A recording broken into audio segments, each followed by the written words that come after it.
hindi lumalamig na split aircon. So ito yung naging problema, damage yung magnetic contactor.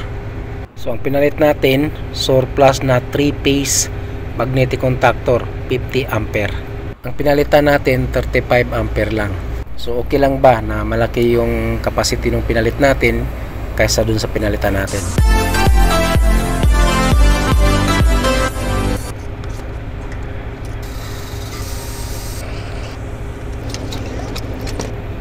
Split aircon, tray ng brand, ducted type.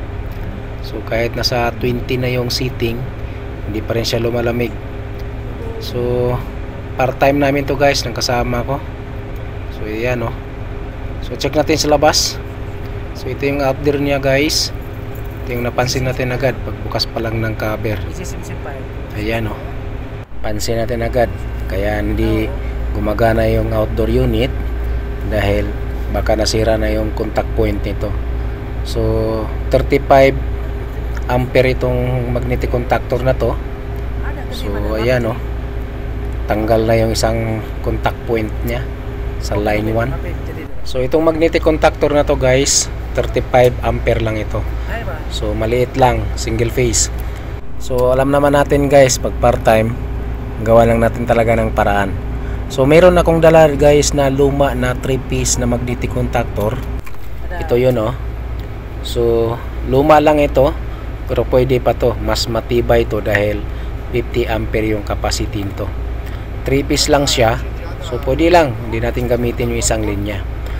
So ngayon, wala bang magiging problema pag ito yung kakabit natin or ipapalit natin ito sa mababa na capacity? Guys, tandaan nyo, okay lang na tataas yung capacity na ipapalit natin kaysa bababa. Okay?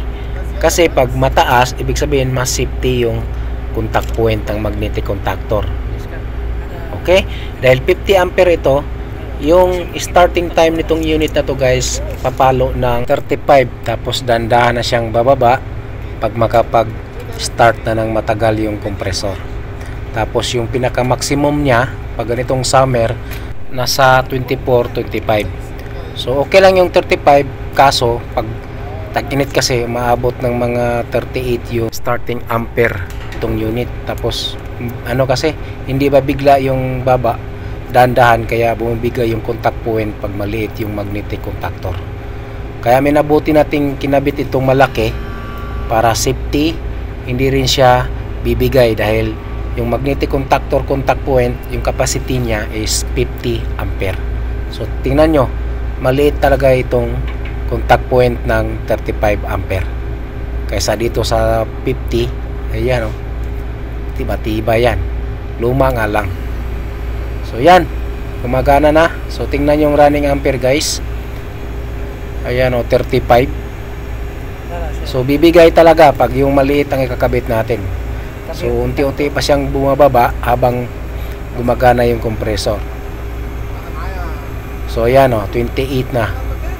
So mas maganda na mataas yung capacity ng magnetic contactor na ikakabit natin dun sa maximum ampere ng unit. So kung 35 yung maximum ng running ampere ng unit, so dapat kahit mga nasa 40 to 50 yung kakabit natin para safety, matagal masira yung magnetic contactor. Okay? Ulitin ko guys, mas maganda na mataas yung capacity ng magnetic contactor na ikakabit natin kaysa bababa pa tayo.